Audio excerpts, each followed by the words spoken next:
Hello, this is Sam from Val Group. We value businesses and we help people buy and sell businesses. Today, I'm going to show you and I'm going to share with you a few tips on how to choose the best business broker for you. Failing to do this will undoubtedly submerge you in a world of pain and frustration, and you will lose time and money. I know of businesses that have been with mainstream brokers mainly for over 2, 3, 4, or even 8 years, which is unbelievable. So I'm gonna share with you 3 tips that I think will help you when you choose a broker and how that broker interacts with you. The first thing I'd say is that whenever you ring up the broker, you should be talking to somebody who knows what they're doing. And let me explain what that is. Whenever you call up a estate agent, you normally speak with a sales negotiator or a lettings admin, as it were. Well, that's not the person I want to talk to. I want to talk to the franchisees, the owner of the franchise. I want to talk to the boss. I want to talk to someone who's in charge in that business. With all due respect, I don't want to talk to an admin person who's just going to fill out a form and tick and next. I want to deal with somebody who has some skin in the game. So that's something rather important that nobody really talks about, because obviously our brokerage firms get bigger and bigger. You tend to deal with the C, B and C level executives and roles. So that'd be my first advice. Whenever I've spoken to brokers, people who own brokerage firms, they tend to be quite forthcoming and they are switched on and they know how to do things. So that's the kind of expertise I want for a broker. So there's 3 things, and they haven't changed. They haven't changed in 100 years. The first thing you should do is you should prepare. You should not rely at all on the broker to start with. You can't afford to be sheepled. You can't afford to be guided too much through what the broker is telling you to do, or how the broker wants you to sell the business. You tell the broker what is going on, and you tell the broker how you want to sell your business, considering you don't have a distressed business or a business that's horrible. So the first thing I'd say is prepare the financials. These are things that will shorten that initial interaction with the broker and will position you above all the business owners who haven't really got a clue what they're doing. So the first thing I'd say is prepare your financials and understand your financials, because whenever someone wants to buy a business, so whenever I buy a business, I'm an investor. I want ROI. I want to know the numbers. I'm very diligent about the numbers. I do care what the company does and how they do it, but I care about those things much further down the line. The first thing I notice, or I want to find out, is what's my ROI? What's my cash on cash return? What's my return on assets? That kind of thing. Financials are very, very important. You need to be able to look at your financials through the lens of an investor, and that's how the potential buyer is going to look at your business, through the lens of an investor. Second thing, and this is a frustrating thing, have a competent valuation and do not get caught off guard.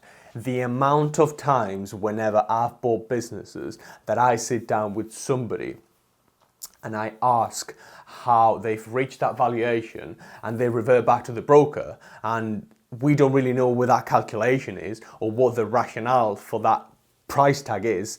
It's very frustrating because we don't know how much the business is worth. If someone's been told that the business is worth £100,000 or £300,000, I want some sort of justification, even if it isn't. Even if it isn't sophisticated, I want some level of trust and some level of sophistication, and at least an explanation where that price tag comes from, what's sold, what's not sold, how do you concoct that price tag, and what does it break down into. So very important, have a valuation, a proper valuation and a sensible valuation, and a valuation that's made by someone who knows what they're doing. Don't just get any valuation or a free valuation or whatever, because that's just going to be something that's not gonna fly. Because if you, let's say you list your business with a brokerage firm, and I look at your financials, I request an information memorandum, and I see the financials. And after examining the financials, I know that the business is worth between 1.3 and 1.5 million pounds, right? And you price it for 2.5 million pounds. I'm not even going to engage with you in that conversation, because I know that business is overvalued by £1 million, which is a lot. So if the financials don't really tell you the story,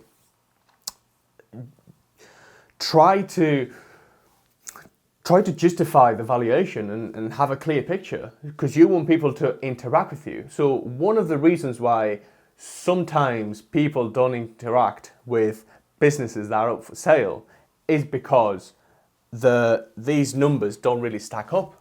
So there you go. The third thing would be the information memorandum. So selling a business is a marketing exercise, just like any other, just like selling dog food or training services.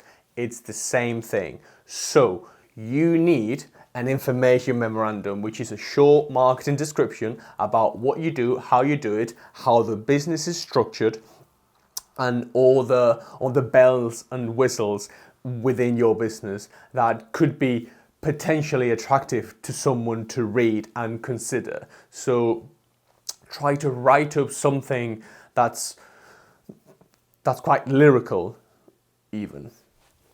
And the fourth thing would be your HR and your operations. I want to know how many people work in the business, what roles they've got in the business, and how long those people have been in the business. I want to know the whole operations when it comes down to buying the business.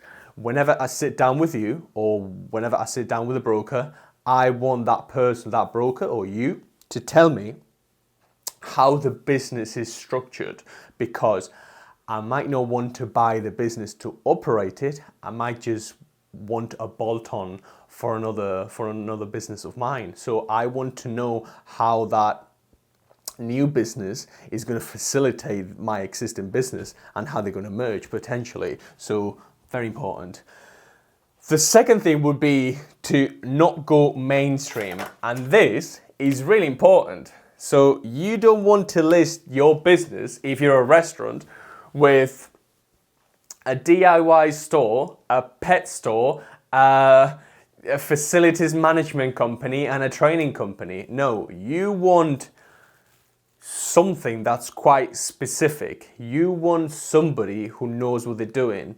You don't want Google for everybody. That's not the right approach. So you want somebody who knows, irrespective of how big they are, even if they're a huge brokerage firm, you want to be treated preferentially. You want preferential treatment. That's what you want.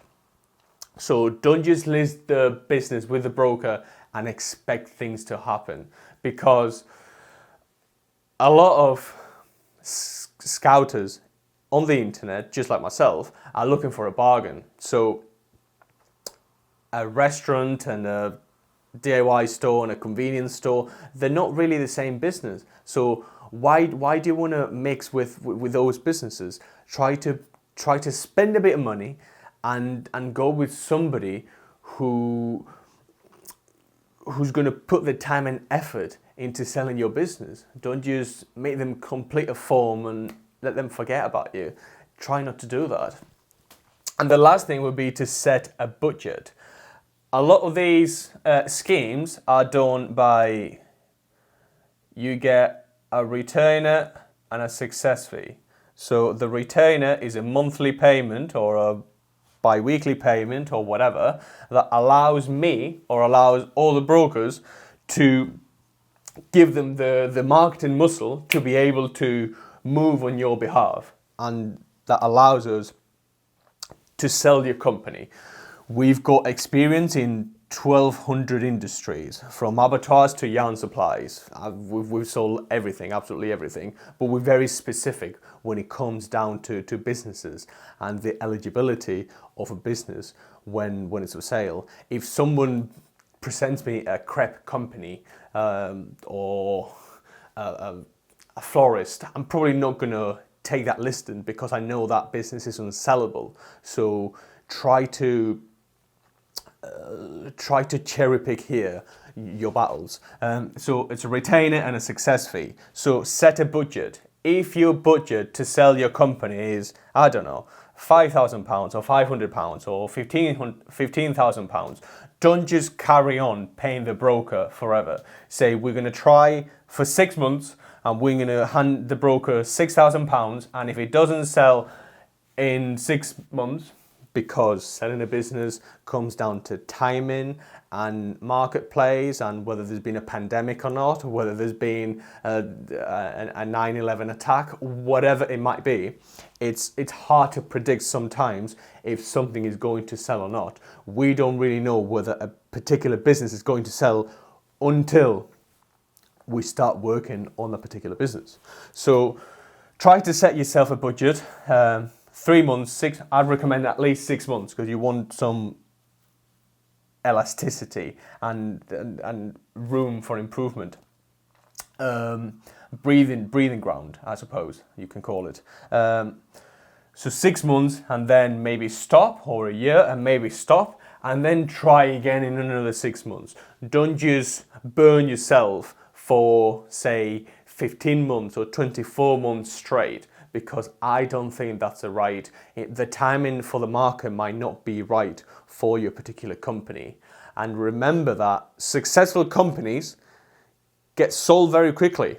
If you have a business that's attractive, that's making money, I should be able to at least generate some leads for you.